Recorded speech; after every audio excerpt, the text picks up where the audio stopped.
We're back on a Monday edition of Sounds from the Crowd. Boys, I don't know about you guys, man, but my head is spinning. I hesitate to say this, but I'm on sports overload. I don't think I would ever imagine myself ever saying that there's too much sports on, but there's too much damn sports on, right? I mean, what are we doing? Am I watching NBA? Am I watching NFL? Am I watching baseball? You know, we got U.S. Open. Stanley I Cup. mean, there's a lot going on. Raina, what did you pay attention to the most this weekend? Oh, man, football is taking me back over. Sorry, hoops, but football is still going to take over my Sunday and in a bit my Monday night as well. Oh, yeah. Yeah, football is king right now. You know, baseball's the lost soul. Poor baseball, never going to get any love. DB, I know you and I had a little juice on our boy Hendricks on Friday, and what did he do for us? He comes through as the professor always does. When his back's against the wall, he's pretty tough to beat. So, and you know the Cubs are winning tonight, so my season over wins bet is looking pretty good. Just need the season to finish. Please be nice to me, COVID. So yeah, moving in the right direction. Yeah, Big John's on the bump. I mean, what were we doing? Why were we sleeping on Big John today? I don't know what we were doing, man. I don't know either. I don't know. And then our boys, Danny, our boys, the Cowboys. What in the world got into the boys on Sunday? You know, part of me still can't believe it because there's been too many games over the last 20 years. We've been on the wrong side of that, of them finding a way to lose. Yeah. And just to have them although I will say it kind of reminds me of the last Parcells season with T.O. and the Cowboys beat the Bills only kicking field goals.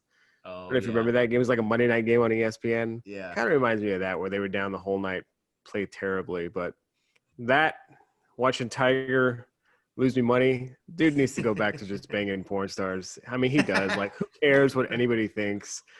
Just let him get back to doing him. Yeah, and I'm getting sucked into baseball because I'm getting sucked into baseball trading cards. Oh, yeah, again. Yeah. You showed me you had bought a couple boxes, huh?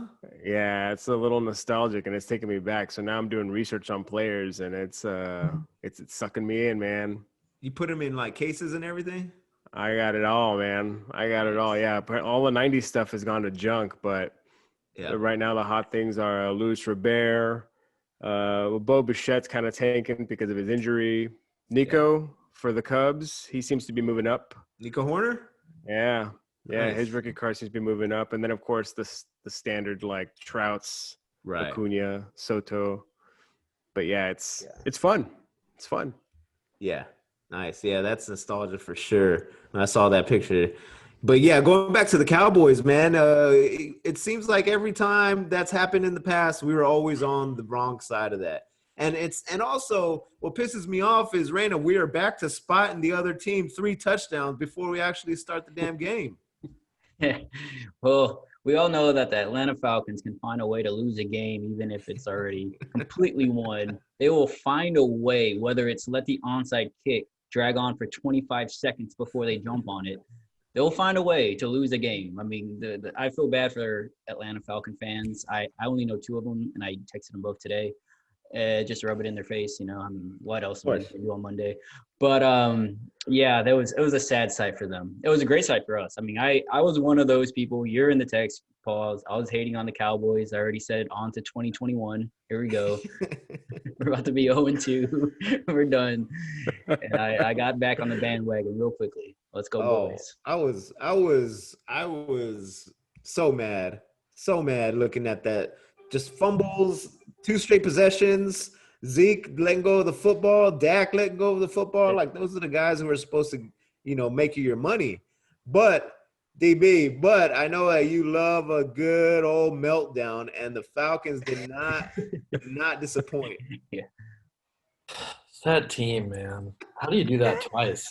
How does Dan Quinn still have a job? That's How does insane. he still have a job? Just ludicrous. I saw that and it was like, there's no freaking way. I had a few Cowboys fans in my life who were no longer watching the game. They'd given up on the day. And then, sure enough, man, it's pretty nuts. One thing that I will say that I won't do is I will not give up. I won't. I will go down with the ship. I will be miserable.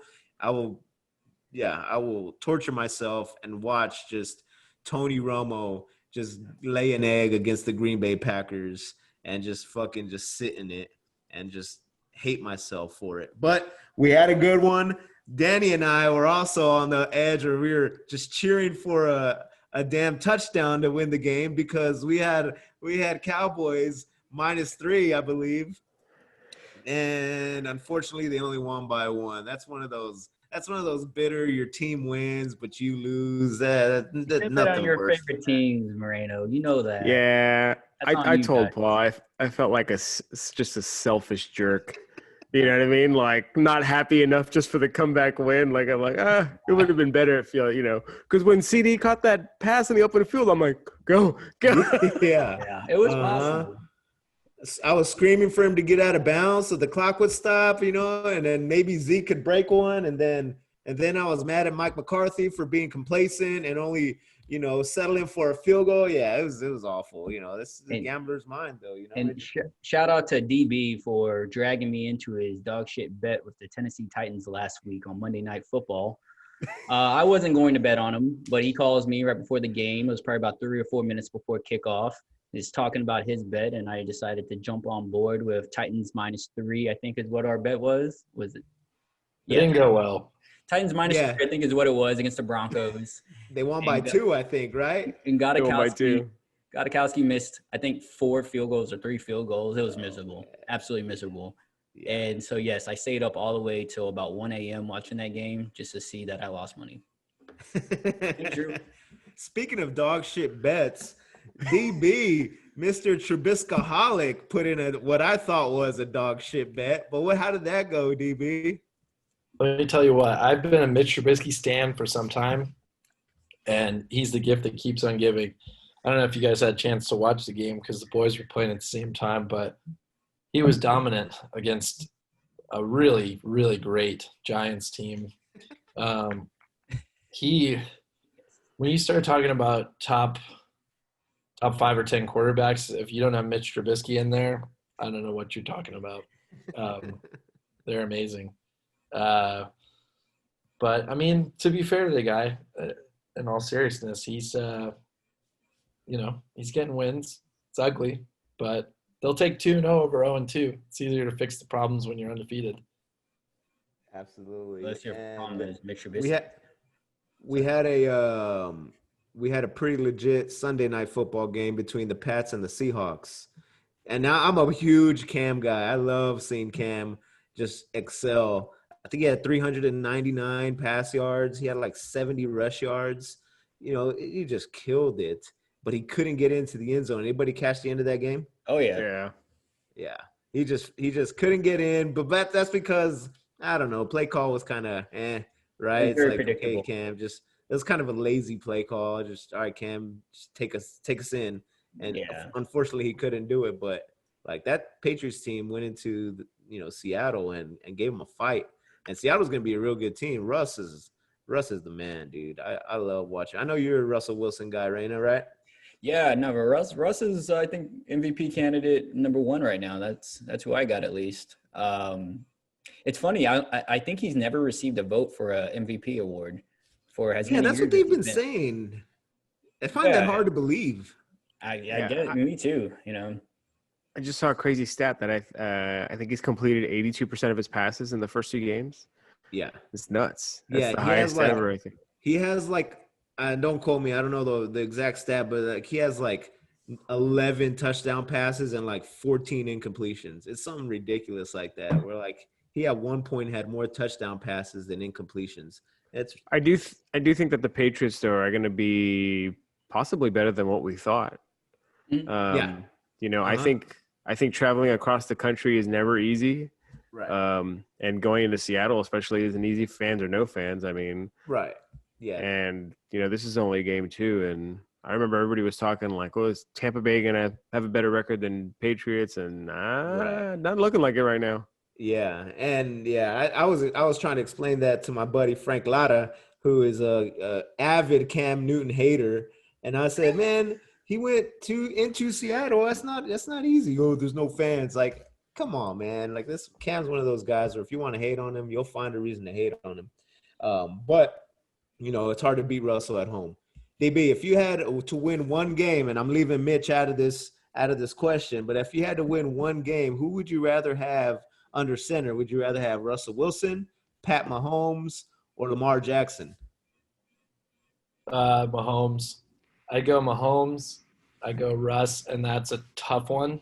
I'd still take Patrick Mahomes, and I put Lamar pretty distant third. I love Lamar Jackson, but he's got to prove he can do it in big spots in the playoffs before I'd take him over those other two guys.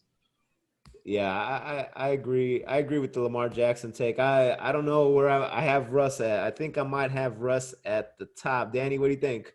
Yeah, I would take Russ. I put the Super Bowl fiasco on Pete Carroll, but I would definitely take Russ. Yeah, but at the same time, He's just done it more. That's all it is. Right. Yeah, at the same it's time. It's like a 1A, 1B. You see what Pat Mahomes just did, right? Last year, Raina, we just saw him. Yeah, he's definitely, I think, the hot hand right now. Russ is smart, and I think his weapons are finally catching up to him. I think the problem that he's had, the thing that Mahomes has going for him is that he has weapons like crazy. Yeah. I mean, Kelsey and Tyreek Hill and, Kareem Punt. So he's had a lot of guys he can throw the ball to. But Russ has had to make a little go a long way. But DK Metcalf, I think, is going to – and Tyler Lockett too. But DK Metcalf is going to be the guy that he can start utilizing as his big receiver, get him down the field. I think he has enough guys now that he can kind of do some heavy lifting with passing. And he's made a little go a long way. So we'll see what Russ can really do this year. Chris Carson's kind of bringing it this year too. Yeah. No, he got some good guys. Backfield, Olsen, wash. I think Disley as well for the tight end, decent. But Metcalf and Lockett are definitely two pretty damn good receivers. And to throw a wrench into that list, how about the old guy Aaron Rodgers? What is that guy? What got into that guy this season? DB, have you been watching it? I know you're scared because he's in your division. Watch out for Aaron Rodgers and those Green Bay Packers. Yeah, maybe drafting Jordan Love was actually a masterstroke on the Packers management part. Piss him off a little bit because he's rolled back the years and he's playing pretty well. So Rodgers is, he's a good player, and I'm wondering if maybe this is the beginning of his last kind of great run.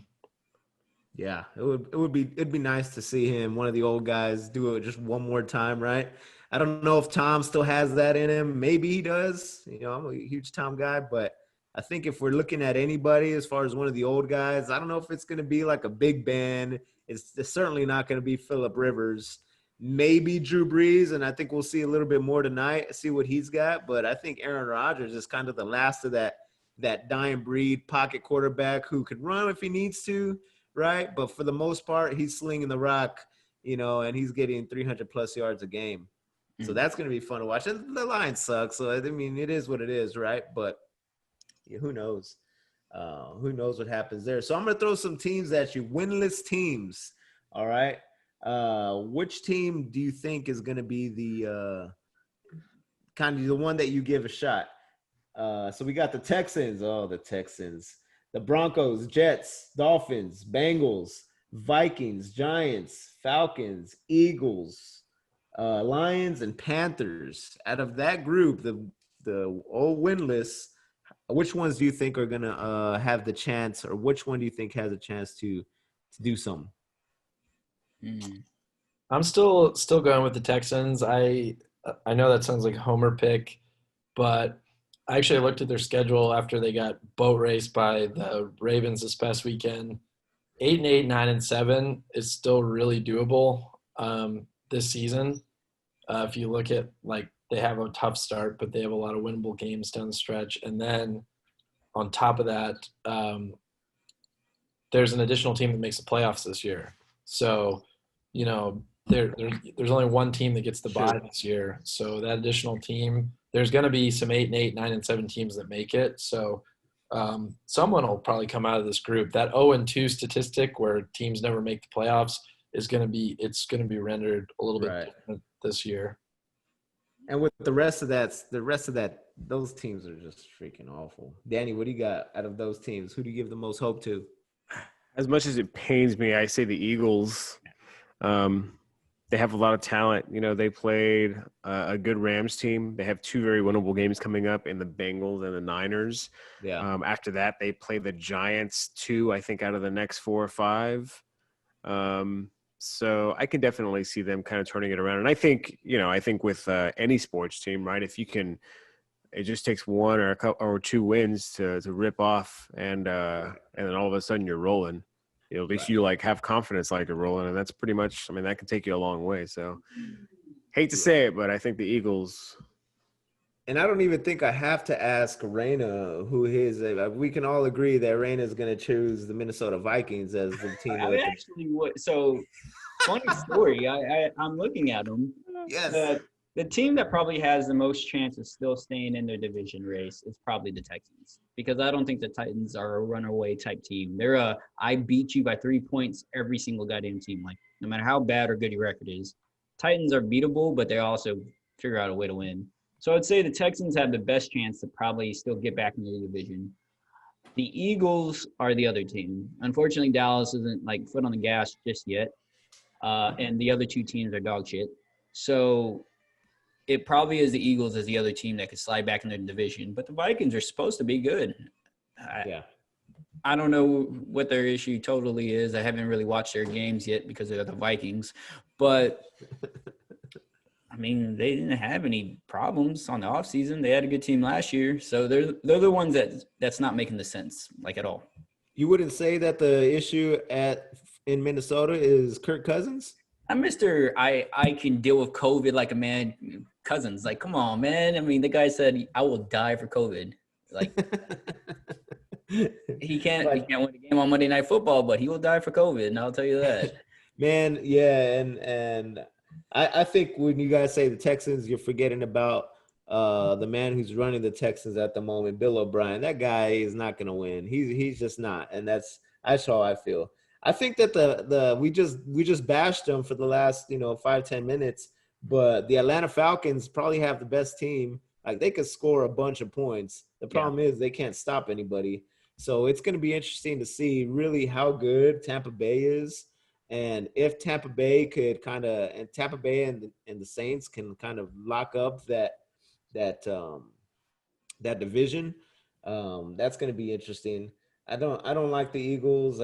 You can't let the Rams go in there and knock you out like that. I mean, I think the Eagles are awful. And then just the rest of those teams not looking good, especially with some injuries like the New York Giants. Saquon being out absolutely just kills that season. Am I right, Raina? Oh, for sure. Well, they already were. Right. But at least they had a chance to be competitive, right? Yeah, I mean, yeah. And I feel bad for Saquon because I think that hurts a lot of running backs in general. I think the idea of the running back being the focal point of your offense, they're too injury prone. And I think it's getting harder to invest in these guys as long-term contracts because you run them into the ground, And a guy like Saquon being out with the ACL tear, I think it hurts everybody's, bargaining cost as a position. Right.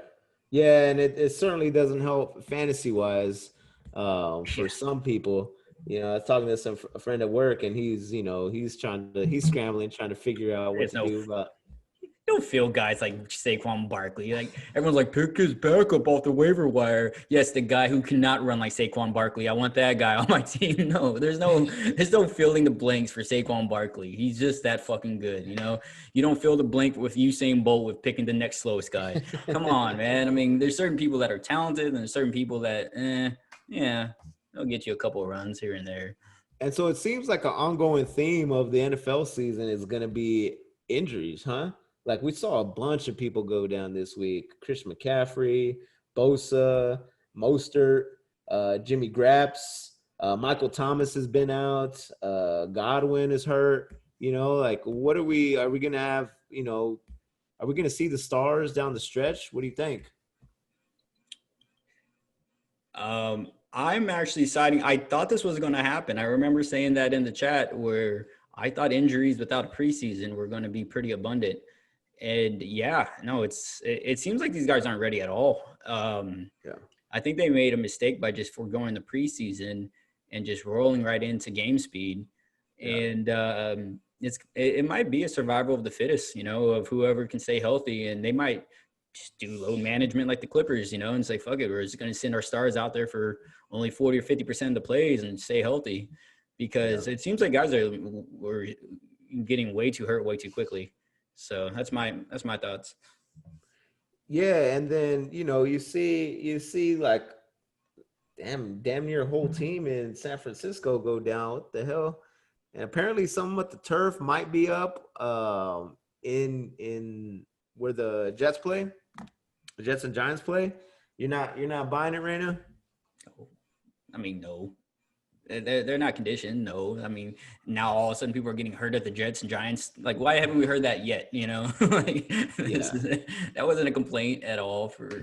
It's been the same fucking turf. Right. Yeah. So the injuries obviously are just, it sucks. Not only for, the people who are actually injured, but for fantasy squads all around. So out of those injuries, we have the 49ers, who are supposed to be pretty good, and their whole team went down on Sunday. How do you see them bouncing back, Danny? I think it's going to rely on how fast Garoppolo can get back. I think, I think you can find a way to navigate through some injuries if you still have, your quarterback in a solid position. But I think without that, and as much as they rely on their offense, right. I just don't know if I don't think they have the other pieces in place to kind of pull them through some games. Right. And especially with Bosa on the defensive side of the football. Yeah. He basically lost two quarterbacks. Yeah. That's going to be tough. I think they play the Giants. They're going to still be there this week. They play the Giants. Pound the under on that one, DB. You got a broken San Francisco 49ers team and a Saquon-less New York Giants team. How do you feel about the under on that one? Yeah, you got to fire on it. The Giants are pretty bad, man. I feel bad. I think Daniel Jones isn't that bad, but that franchise is kind of a mess. You think about it in a lot of ways, like they got those 2 Super Bowls on a couple lucky Eli runs, but they had a lot of really bad years with Eli as well. That franchise in general is kind of rudderless, aside from the few times they catch lightning in a bottle. Yeah, and it helps that they're in the NFC East, so I don't hate that. That gives the Cowboys a chance to go 8-8 and get a home field playoff game, and that helps. But like Raina said, maybe are we gonna see, kind of snap counts, right? Maybe running backs aren't gonna play quite as much. He alluded to the Clippers, who had a meltdown of their own. Maybe the Atlanta Falcons of the NBA. I know Raina enjoyed it, and he's still puzzled by it. What are your thoughts on the Clippers melting down? I don't know who to blame. I'm one of those people that I'm not going to blame Kawhi Leonard, because Kawhi was the only player that's got to the championship, won a ring, done it with the Spurs, done it with the Raptors. Kawhi's certified. Paul George, you're not certified. You get bounced by Dame. You got bounced by, Donovan Mitchell the year before. Mr. Bad Shot. You haven't done anything to make me feel like you're like a clutch player yet. But his name is Playoff P. Pandemic P. But the worst were Lou Williams and Montrezl Harrell. They play like 6 men. Like, Lou Williams shot 13% from the 3-point line. That's fucking trash. Come on, man. Just stay at Magic City next time. Montrezl Harrell got 2.8 rebounds per game. The guy's 6'9", 6'10", and 6th man of the year. That's what you're gonna give me in a 7-game series? And then Patrick Beverley, all you do is talk trash. You don't actually play good. So, yes, Kawhi had to carry a lot of people on that roster. And I felt bad because you expect your guys at least not be bad. They were terrible. In the 7-game series, they were terrible. But here's the deal. Doc, too. Trash. Kawhi may have won a ring or two, but you can't go 6 for 22 in Game 7. I'll give him Game 7. He didn't play well at all in Game 7. I'll give him that. But but that's when it mattered the most, man. You can't do that. You cannot do that. And right now, I told you guys before we started, I'm on the fence about this now because I'm wondering if Kawhi's going to win another ring. Did he just get lucky that half of Golden State got injured? I will say this. His attitude towards I'm going to sit when I want to sit paid off. It finally, like, the Roosters came home to roost. Like, that whole I don't give a shit type mentality, it finally hit. Like, the only difference between the Lakers and the Clippers is that the Lakers actually show up. LeBron shows up. AD shows up. These guys are setting the example. They're out every night playing hard. The Clippers, Kawhi wants to play when he wants to play. Paul George wants, these guys are just like doing it whenever they felt like it, whenever it was convenient. Yeah, I'm happy to see a Clippers meltdown. I hate the Clippers. I can't stand them. I do like Kawhi Leonard, but I'm not a huge Doc Rivers guy. I think he's a good coach, but I also think he had a great team in Boston that kind of carried him. He has like the original super team right there with the big three. And now we kind of see where there was no adjustments that were made. He got pummeled in the second half of Game 7 and Game 6 too, right? Didn't they come back in both of those games? They're winning every game on 5, 6, and 7 at halftime. Right. Here's the question for me though, right? Because every team that gets bounced, you always think, okay, well, they need this kind of player. They need this kind of player. What do they need? Right. Like, what do they need? Their roster is pretty solid. I mean, you're not going to tell me that, right? Or they just need to play better. I think that's what they need. I don't think they need anybody else. I think they just waltzed into the playoffs too nonchalantly and finally got tested and melted down tragically. And so it was more of just a chemistry, team mentality. It was just 2 weeks ago we were talking about how shitty the Nuggets looked. Oh, I know. And then against they just Utah came alive. You guys are hating on the Nuggets. I was Team Nuggets, baby. Let's Yeah, go back a couple weeks. I'm gonna review the tape. I'm gonna look at the tape. I think I was the only pro-Nugget guy. Nuggets. Yeah, but you guys are haters. Yeah, to the point of chemistry, right? You get the Clippers who are kind of individuals who are trying to come together at the end, and then you have the Nuggets who are kind of growing together, right? Like Jamal Murray and Jokic, they've been playing together for a few years now, right? And Michael Porter Jr., I mean, he's young, but he's coming into his own. They got a energetic coach who's ready to work, and and there's a lot to say about the hunger in that too. Like, I would say Kawhi is hungry. Yeah, he wants another one, but like he's already won 2. He just won one. So it's like when you're so young, you don't know any better, and that's why that's why you win. I think that's what ended up happening, and it was a collapse. All-time worst. Yeah, I mean, it was pretty bad, and on the other side of that too is you got LeBron basically on the verge of doing what we were like kind of thinking Kawhi would do, and that's take 3 separate teams and win a championship with 3 franchises, right? And people might put an asterisk on this season, but at the end of the day, if LeBron wins a championship, regardless if he's the best player on this team or not, like that's still pretty incredible about what's about to happen with the Lakers, I think. And that's me wearing a Lakers shirt right now too. So. To LeBron's credit, he would not have the meltdown that Kawhi did and lose that series. LeBron's team gets through that series, in my opinion. Yeah, he certainly wouldn't play like that in Game 7. Right. Yeah. Well, let's pump the brakes a little bit. Do we recall what happened when he was with the Cavs and the Celtics just took his lunch and how he quit on his team at the end of that game? Or whenever he was with the Heat and Dirk Nowitzki took his lunch when him and Dwayne Wade first got there? That was before he ever won a ring, though. Right. Yeah, for sure. Yeah. So you're saying that since Kawhi has already been there, done that, he shouldn't have let that happen. I mean, and not if he's being like I- crowned who he is, and and demanding what he demands and all this stuff. Right. I still, man, when I watched, when I looked at the stats, that rest of that team didn't show up at all. And I think if I'm going to put a actual what really happened, I think Paul George's lack of confidence in the playoffs dragged that whole team down, honestly. Yeah. I think his lack of being able to shoot. You know how teams are all about momentum. So a guy like Steph Curry, when he's hot, he makes everybody hot, and everyone kind of feeds off each other. I think the opposite exists too when a guy chokes so badly. Like Paul George was choking against the Mavericks, and he just kept with this like, I can't make shit, I can't shoot well, whatever. Kawhi's never had problems. He never has. So that was the first time Kawhi's ever had a bad game, was Game 7. So that's why I don't put it on Kawhi. I put it on Paul George's really bad confidence, man. He's choking. Yeah, I would definitely put it on Paul George over Kawhi any day of the week.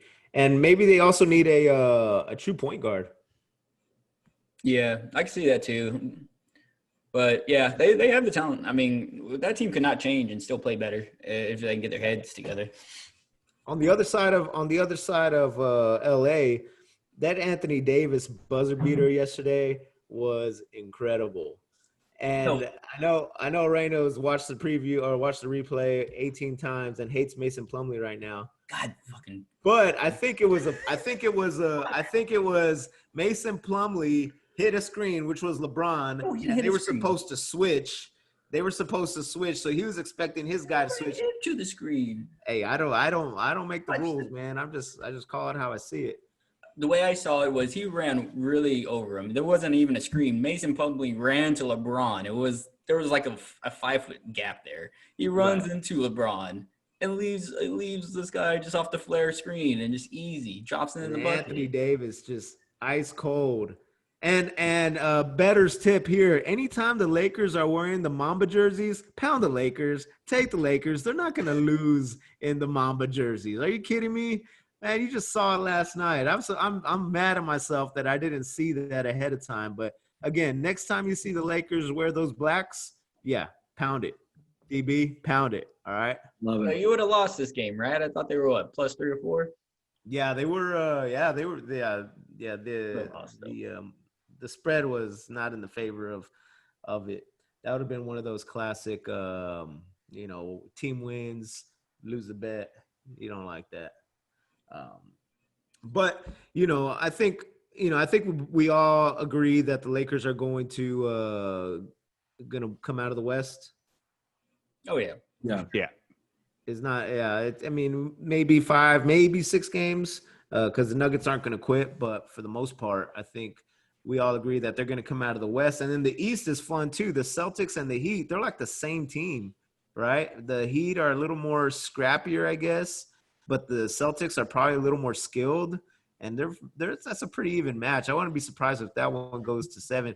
DB, what do you see from the Celtics Heat so far? Man, I definitely think that the Celtics dug themselves a hole, but I don't know that they're necessarily out of it. Yeah. I don't see Miami losing being up 2-0, but I could see it pushing to 6 games or so. It's going to be a lot of back and forth, and Boston was up in those games, right? Like they could very well be in the driver's seat. So be interesting series to see how it closes out. I do think at some point, though, Miami does have the advantage of having played less games in the playoffs and also having kind of a cakewalk through the playoffs, whereas Boston had to kind of go to the well against Toronto.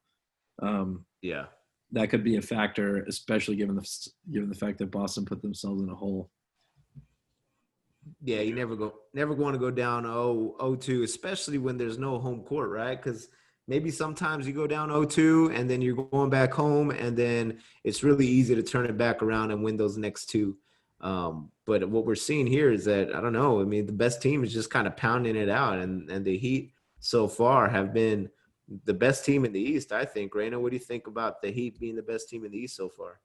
Well, that first game, the Celtics should have won that game. They had control over the game in the last minute, and I think they might have made a mistake by letting Kemba try to do his little ISO stuff. He didn't even get a shot off. He got blocked, right? And they came back, made a three, and they tied the game eventually. They had control of that game. It's coming down to a couple of possessions for them, but they got to figure out how to get something out of those final possessions. They've had the better performance and lost the game in game 1 and 2. Yeah, I think it just playing bad at the wrong time or a couple possessions don't go their way. I think they're the better team, and I think Jason Tatum's the best player on the floor. But I think Jimmy Butler's scrappy enough to pull some shit out. So it'll be interesting. It's going to be basically who probably wins game 4 is who wins the series, is how I see it. So you're saying you think if they go 3-1 that it's pretty much over? Yeah, but I think if the Celtics go 2-2, I think they'll pull it out. Yeah. I think Boston has to slow down the pace. I think giving up 90 shots, to the Heat is not a good idea, considering half of those are going to be from 3. Yeah. And so you kind of have to, I think, pick your poison because, I think Boston's a good defensive team, but the first 2 games they got burned pretty badly from 3. And so it took an off night for Miami in game 3 for Boston to take that win. So I just think Boston needs to slow it down, because I think that's their best shot at it. It's kind of like go a little old school. I just don't see I don't think they're going to do it though, but. And who's the better point guard right now, Tyler Hero or Kemba Walker? I still roll with Kemba. Going Kemba, cardiac Kemba? He still has a more complete set. But Hero's coming. He's probably one of the best young players in the playoffs. Tyler Hero, man, that guy's out of control. He's everywhere, and he's so smooth with the ball too. And I also like Duncan Robinson. Duncan Robinson can shoot. Like, with there's that a name, lot of young. Course. How could you not with that name? I think we give a lot of credit to Butler, but their MVP probably is Bam. I think he's the anchor, man. That dude can do it all. Bam. Yeah, he's sick, man. He's sick. The defense, and he has a little bit of an offensive game too. And Eric Spoelstra is just kind of setting him up, putting him in a good spot. So they're definitely rolling, and it's gonna be interesting to see what happens with that series, because like I said, I think that has potential going 7 games, and I wouldn't be mad at it because the Lakers will be waiting rested. At the end of the day, though, hey, hold on. Every person who's faced the Lakers have made those comments about the Nuggets, and don't be a victim of counting your next round. Like I was already counting the Clippers to go on. I'm like, it's already done. I'm not even gonna watch the rest of the series. Sure enough, it's game 7. But if the Nuggets end up in the finals and they play like the Heat or the Celtics, how boring would that NBA Finals be? DB, you watching Nuggets versus Heat in the NBA Finals? Probably not. Probably not. Yeah, it would be the worst thing that could happen, but hey, small market, baby. Hey, and Reina, what today is what day? September 21st, 2020? It's Happy Big 3 Day. We also have another version of this also on 9/20/21, so September 20th next year. The best big 3 to ever play together. We got Manu Ginobili, Tony Parker, and Timmy D. Homegrown big 3. Yeah. 9/21/20. So we got, just like I said earlier, sports overload. I don't even know what to watch anymore. I'm glad there's only one thing on tonight, which I think the Saints are up right now for anybody who has some live juice going. I'm just hoping Alvin Kamara isn't going to get injured. 10-0 Saints right now. Raiders have the ball kind of going. It's first quarter, so we'll see what happens. DB, you got anything going this game? Oh yeah, I got the Saints -4. Saints -4. Yeah, Danny took them -4.5 too. So it should be interesting. And then our boy JP has a. Did JP tell you about the parlay he put in, DB? Yeah, he's got something that's got to hit or something like If that. the Saints win, I think he put in $68 to win like 350. It was like a huge money line parlay that is probably gonna hit here. Oh, I didn't just say that. No, But yeah, we'll see what happens. Yes. But yeah, that'll be fun. So real quick, this next week of NFL, has anybody looked ahead to NFL games? Well, not to Thursday night football because it's the fucking Jaguars versus the Dolphins. Come on, Thursday night. Don't give me trash anymore. Fucking Thursday Baker, night football is back Bengals. to Thursday night Fuck football. off my TV channel. I don't. You know, they do it on purpose because they know that's the only way you're gonna watch. If that's the only game on. Yeah, that's a good point. No, I don't give them the permission to schedule a game that bad on Thursday night. NFL. DBs, anything catch your eye this weekend? I'm gonna have to take a look at the slate. You know, I got through yet another winning week this week, so I like to use the early part of the week to just ease on into it. Oh yeah, no, I hear you. I'm glad the Cowboys won this last week because they got the Seahawks coming up, and that's going to be a tough one, unfortunately. So thankfully, even if they do go down, they're not 0-3 and they're just 1-2. But I'm still Hey, have some faith. I'm still holding out for a Cowboys dub, most definitely. But the game of the week is going to be Monday Night Football. Do you guys see that one that's coming up? What is it? Seahawks and the Saints and Green Bay. No, Chiefs and Ravens. Oh well, the Saints Chiefs- and Green Bay are also playing. Sunday night. Yeah. So we got Sunday night. Yeah. Saints Packers, and then Monday Chiefs Ravens. Ooh, That's tasty. gonna be. I would say Two-game take parlay. the Who are we over. going with as a team? What's that? Hold on. Hold on. We'll get to that. Danny, what'd you say? I said I would take the over on that, but the Chiefs got caught with their pants down almost yesterday. So yeah, no kidding. The I Chargers. don't know. So Randy, you're talking Two-game. talking a Two-game 2-6 money parlay? line. 2-game money line. Oh man, We Packers don't have Saints. Thomas yet. Thomas is not probably going to be back on game 3. There's a chance that he might be back. I'm monitoring him. I don't have him on my leagues, but I want to make a trade for him. But it's Packers like, money line. Packers money line might not be a bad play there. Are they playing at Lambeau? It doesn't even matter. Not really. I don't Not think. really, Not right? with Aaron Rodgers. Well, it doesn't matter because no fans, right? I don't Right. think it matters. But Pack plus 165. All right. So Packers, I can side with the Packers. I think they can beat the Saints. I don't think Saints are. Chiefs Ravens. That one's gonna be tough, man. I don't know if I could pick a winner there. I think I might go with the Ravens. The Ravens at You know- home. You know what looks good is a 3-game parlay: Pittsburgh against Houston, Philly against Cincinnati, and New England against Vegas. Yeah, that's not bad. That might be okay. That's not bad at all. We got a lot of options there. We're right in the thick of it. Yeah. Thank goodness college football is kind of a snooze fest right now. Otherwise, I would be just, gambling my face off on Saturday as well. But thankfully, this last Saturday, I was not. It's also a COVID fest.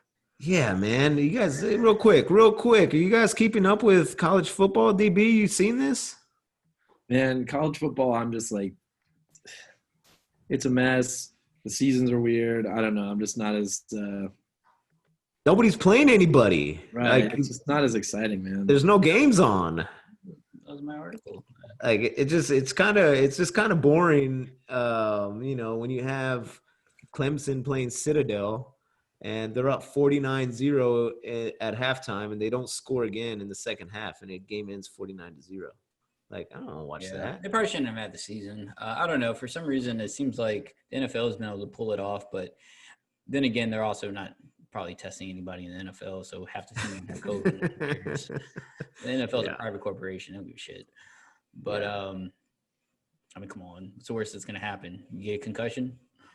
Right. Yeah, exactly. Yeah, I know. It's a shame because college football is so much fun usually, and it gets even better, come December, January, and I think we're gonna miss out on a true competitive season like we have always had in the past. But regardless, we got everything going: Eastern Conference Finals, Western Conference Finals, NFL, some college football. Baseball, if you're into that kind of stuff. KB just exited the game. DB, he's out. I don't know what happened, but he's injured again. It's not good for us. We could talk about that later. Otherwise, I'm just gonna get sad because I love me some Chris Bryant, man. But for the boys, Sounds to the Crowd, September 21st, Big 3 Day, the second best Big 3 in the history of the NBA. With the most wins and the most titles, too. So I don't know. Yeah. The first best Big 3 is Kobe Bryant, Shaquille O'Neal, and Derek Fisher. Insert the third person. I don't know. Whoever you want it to be. Yeah, it could be Old Horace Grant if you want it to be. I thought 4 titles are more than 3, but yeah. All right. Thanks for listening.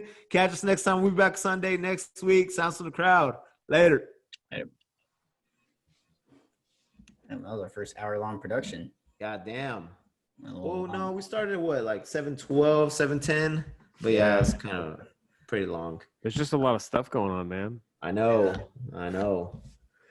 All right. So let's try to one piece each. Let's do it. Knock it out. Get it done. Well, I'll have this about Kirk Cousins and the disaster of the Vikings. $20 on the line. I was hoping you would bash Kirk Cousins there. You went for him, man. What the hell? I'm just gonna go for it when it's appropriate. No, there needs to be no assistance on me bashing Kirk Cousins. I need to find another guy to bash too, but I'm on the Josh Allen train now, so I'm a big Josh Allen fan. Yeah, I guess that's good. That's my guy. All right, I'll put the description up in the Google Doc and get it rolling. I'll get a picture going. Yeah. All right. Now I get it all done. See you later. Later. See you guys.